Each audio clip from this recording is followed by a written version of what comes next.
Hello, my fellow Americans. Hope you're having a happy July 4th. I thought it would be festive if I had the Fletcher review today because this thing is about as America as it gets. And, well, actually, in the little guy taking on the big guy type of way, yeah, I would say that it qualifies for this ship. Um, my God, there's a lot to cover with this. I'm probably going to be a little on the brisk side, and I just want to apologize for that. I've got my flight in just a few hours, and I'm staying up trying to knock this video out because I'm currently uploading tomorrow's video, and I need to get this one finished and uploaded before I leave. So the Fletcher is all types of badass. Let's start off with the guns. So like the Benson, they have a lightning fast turret traverse, and they also shoot fast as hell. So 3.3 seconds, and if you get basic firing training to improve both the reload rate and also your AA efficiency, that boosted up to 3 seconds flat. So yeah, 20 rounds a minute, that's pretty gnarly. The thing is about the Fletcher, when you get the hull upgrade, you don't lose the turret, but you do gain AA. So you still have 5 turrets, and you actually have a pretty damn solid AA defense. That, considering it's a destroyer, having a rating of 43, but when looking at the damage totals and the ranges, it's actually quite impressive. So that's pretty damn encouraging, in my opinion. And when you switch up to the torps, though, wow, this thing becomes something else entirely. So 10.5 kilometer range, you have 66 knot torps, and they do almost 20,000 damage, and we'll get to it in a second, but I have got a 90.1 second reload on this. What a set of statistics for torps on an American destroyer. Oh, and to top it off, you actually have pretty good detection range, maneuverability, and speed. This is the second fastest US destroyer, and you can get the rudder shift down to 2.4 seconds, and it has a 560 meter turning radius. That's pretty damn good. So yeah, as usual, run main armaments mod 1, and as far as the second slot is concerned, you could certainly make this a horrifyingly effective AA destroyer if you go all AA, which I've got to try sometime. But I do run the aiming systems mod 1 because your torpedo tubes have a faster traverse, which is a real plus, considering that they're inline mounted, and also for the dispersion benefit too. And I do run torpedo tubes mod 3 for the faster reload on the torpedoes in the first place. That does increase the chance of them getting knocked out, but it's kind of offset a little bit by the first slot as well. AA guns mod 3 would certainly be an interesting component to the AA build if you decide to go all the way in on that, which for if like you're running like a team battles, if there's a chance for those to get to open up the tier 9s, I mean, that would be fascinating to see how effective that would actually be. And of course the engine protection, and I run the rudder shift. You could certainly go with the propulsion mod instead. I think those are pretty interchangeable at this point with the recent changes to the modules in the first place. I certainly think that a ship like a Fletcher could really benefit from the propulsion mod. I do want to point out that this ship does tend to drift quite a bit, and it's got a lot of power to it. It tends to have, while it has a surprisingly good turning circle, it does tend to slide a little bit in the water. So of course concealment mod as well to bring the concealment down to 6.6. But run the usual stuff: situational awareness, last stand, superintendent, and I switched over to survivability expert. Give myself a little bit more of a chance to come out on top in some of the knife fights against other destroyers, but against an Udaloy or a Khabarovsk, you're pretty much toast. Those things are fucking nasty. Advanced firing training, again, wouldn't take that for the main battery range. I would take it for the AA range, and that would be, again, a very interesting component. Same with the manual fire control. Like, you can stack all this stuff up and make this fucking thing so lethal. But concealment expert would, yeah, I can't wait to get that for this ship. It's going to be so much fun. But, the good thing is there's possibilities, and that's a lot more than what I could say about the skill tree, the modules, 3 months ago, 6 months ago, whatever the case may be. So I'm glad that the game is in the state that it currently is as far as these changes that have been happening, you really get to see more of that variation at the higher tier, where you have a lot more of the stuff opened up to you, be it with the cumulative skills that you've accrued, and also the fact that you have so many slots available for your ships at this tier, which is expensive as shit, but it's worth it. You do have the option to do in the permanent camo that you buy for 4,000 gold. That does reduce your costs, your repair costs by 10% as well. So, you know, if you're going to play the ship a lot, and I certainly will, that may be of worth to you. But I gotta say, that Dazzle camo looks fantastic on this. I just wish I didn't have to pay 50 gold for it. But running the camo will bring it down to 6.4 kilometer detection. Alright, so jumping right into the action here, we got a triple destroyer division, and if that's not a recipe for either disaster or glory, I don't even know what to say. But I'll get to the utility of the ship in a moment. But as far as the gameplay is concerned, I take everything that's good about the US destroyers and amplify it with this, and that's what you've got, is a hopped up, angry ass destroyer that just wants to fight. And I love that. I love that idea, you know, just hunting down enemy Shimikazes, Kageras, Fubukis, and just laying waste to them. And you know, a lot of these guys still don't use their guns, but you know, Fubuki and, like, I mean, especially Shimikaze guns, they can hit hard as hell. So, you know, I know some of the more, you know, up and coming builds are kind of based around the guns, especially on the Shimikaze. They can be very, very dangerous, but you know, you still have the rate of fire advantage. But one of my torps ended up hitting the Iowa that's off to the south there. But it's just kind of interesting that, again, with the module changes and stuff like that, there's a lot more variety at this tier with the destroyers and their builds than you would see at other tiers. You know, not having to sacrifice a turret to equip defensive fire changes things a lot for me, because now I'm going to go out of my way to intercept those planes that are going for my friendly cruiser or battleship or carrier, and see if I can knock a few of those down to help those guys out. And I will put myself in that position because I'm a hell of a lot harder to hit, even though if I do get hit, it's going to be a lot worse. You know, there's something to be said for being in a ship that can kind of do it all in the first place, and I really love how this one plays. So, messing around here on, actually, this is Atlantic, right? I fucking hate this map, and yeah, I don't know what else to say about it. But a few Shimikazes end up over here with a whole lot of other ships too to the south, and I don't want to have any part of this, so I'm preparing to pretty much get torped or have to dodge a bunch of them. One of my torpedoes, though, finds the broadside of that Shimikaze and takes him down considerably. And just as my shells are about to finish him off, he gets taken out.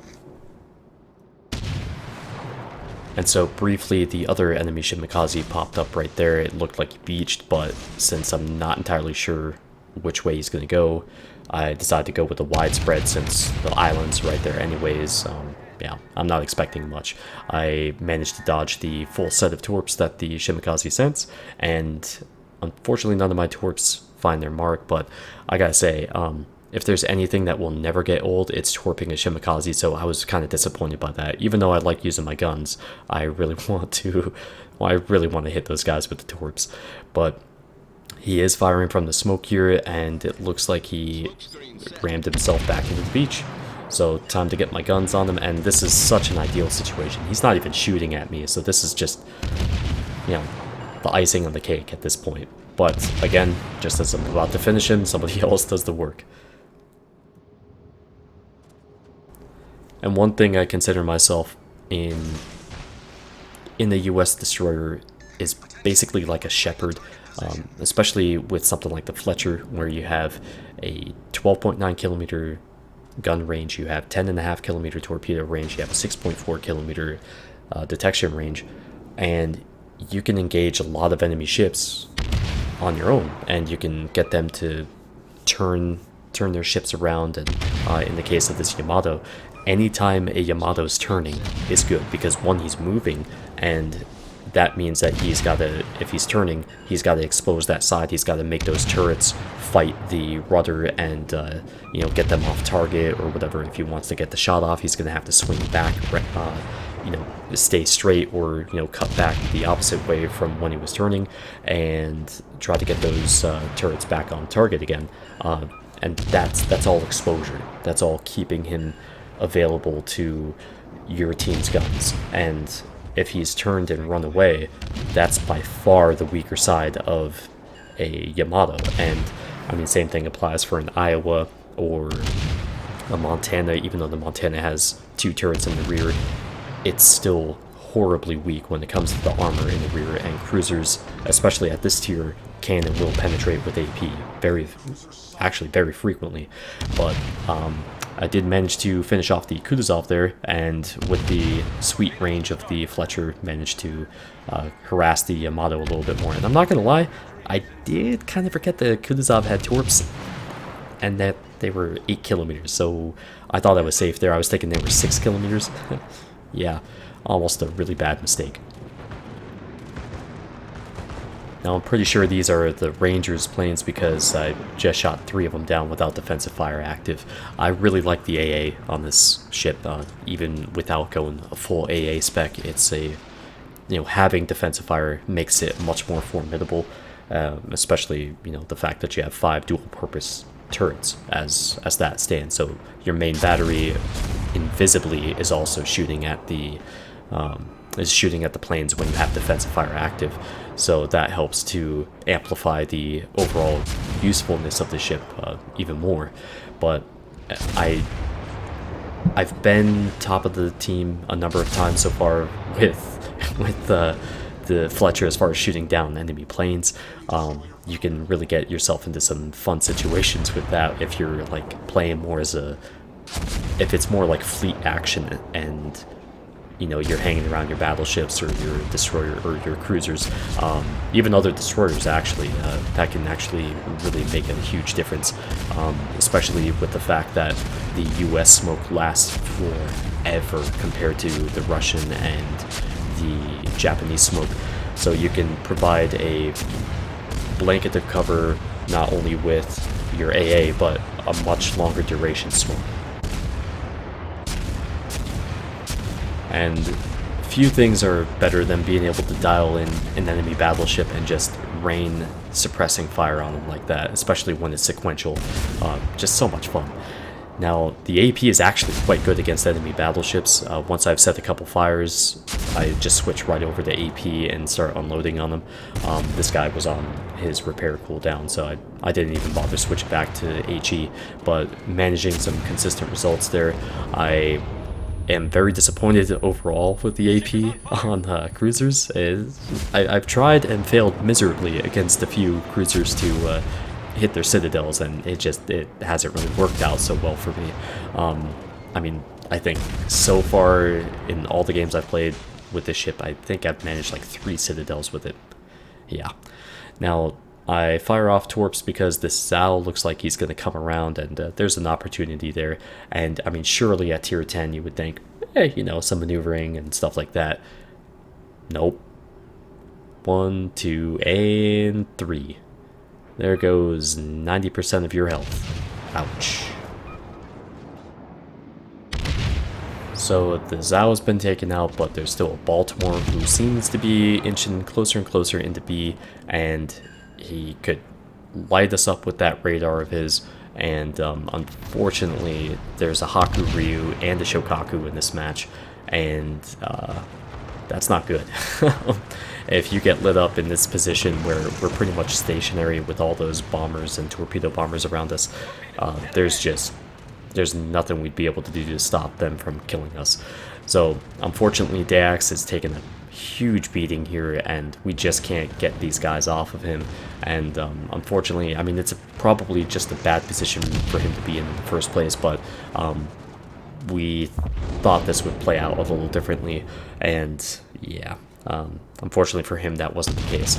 Now, a particular ship is going to show up here to the south, and it's going to bring up all the complaints about the the US destroyer shell arms, and that's a Shimakaze with 56 HP. Now, this is not a very good situation for the Fletcher or any US destroyer to be in as far as trying to get these shells on target, so I'm spreading these all over the place, just trying to see if I can get him to slow down enough to where just one of these damn shells will hit. And no, nothing hits. That's going to be haunting me a little bit more later. But hey, there's a Baltimore again. Yay. And luckily I turn in at just the right time, so I don't take a huge amount of damage there. It's certainly enough to get my attention and to turn me right the hell back around. I do launch torps at the Baltimore, but really I don't think they have much of a chance of hitting him. It's really more about just trying to get him to open up at this point.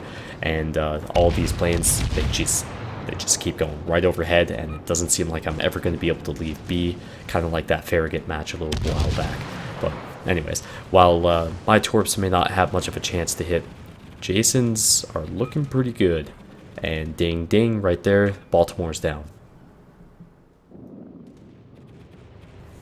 And looking back at it, this match, now that there's a Haku Ryu that's spotted and within gun range, I've got to say, this is one of those matches where the potential, the amount of potential in this match is staggering. And the amount of things that happened to prevent me from reaching that potential is staggering. You're going to get a much clearer idea of what I mean in just a second. So, I have one defensive fire remaining, and I've got a couple more smokes, but both of those are on quite a bit more of a cooldown. So the planes are circling overhead from the Haku because I'm obviously very much a threat for this guy, and even without defensive fire, you see that I've taken down one of his planes, and I'm trying to maneuver, and I'm going to switch to the other spectator mode here in the replay, and I'm going to beach myself. Yeah. I should have known that was gonna happen. I've known about this particular spot for quite a while, and yeah, I go under the water there, and of course it glitches out, and I get a nice little torpedo present from the Haku. Yeah. And then, hey, look, and Azumo's shooting at me too. I have no HP remaining. I mean, this is such a shitty situation to be in, and I'm just waiting for the inevitable. What the fuck? You've got to be kidding me.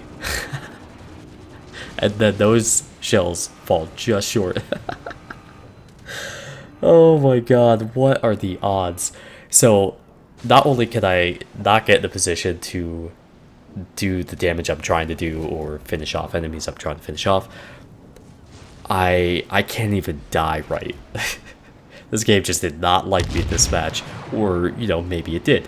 But then I get really stupid, and look at this. I just beached myself there. What makes me think my torps are going to do any better? Oh my god. And then I get spotted by planes on the return trip, and the Suzumo shows up, and he's starting to shoot at me again. But those torps, those are looking good from Jason's Kagero, and check that out.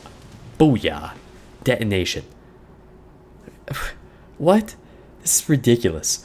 And now I'm spotted again, and here come the dive bombers. I mean, surely now that I'm out of defensive fire, it's time to meet my doom. Nope, another module hit, but no damage. Oh my god, this match just would not end for me. And then we got 2 points away from winning, and then I finally fucking die with the Shimakaze with 56 HP finally in view again and just escaping my grasp. That whole match defied every set of odds I could have possibly imagined. And now that I think about it, I think that's a channel first where we saw an episode of Ships and Giggles inside of a ship review. Yeah, well there you go. So yeah, wrapping this one up, man, there's really nothing to truly dislike about this ship, unless you're facing one like this poor little Mayhem here. Poor guy. Never really stood a chance, but don't go picking fights with cruisers with this. Unless you got some serious backup and, proper support where they're not going to be shooting at you, basically, is what I mean. The real strength of the Fletcher is just being able to harass the shit out of battleships and cruisers and destroyers even, and get them moving the way you want to, because this ship is a force to be reckoned with, and I mean that in the best way possible. Like, it is just, the torpedoes are fantastic, the reload on them is fantastic, the guns reach out to a great range, and you have your invisifier is like 10.3, I believe, or actually maybe a little higher now because of the changes, but you have at least 1.5 kilometers of invisifier available to you, and you should certainly make use of it. I think the AA is phenomenal for it being a destroyer, and the fact that you don't have to sacrifice anything to be able to achieve that gives you a lot more flexibility when it comes to divisions. If you have a division mate that wants to play carrier and you kind of want to try out a AA build, by all means do it, because you're going to see planes then, and you can justify it. There's just so much to like about this ship, and I cannot recommend it enough. I'm not that far away from the gearing, but we'll see how that one turns out. But it's going to be, the Fletcher is a hell of a ship to try to beat, and I don't think the gearing's going to be up to it, but I've got my fingers crossed. Well, that wraps this one up, guys. Thank you for watching, and if you're in the States, have a safe and happy July 4th. And I will be catching up with the comments when I get back in town. But thanks again, and I'll see you back here soon. But wait a second. What's that? I almost forgot, guys. America.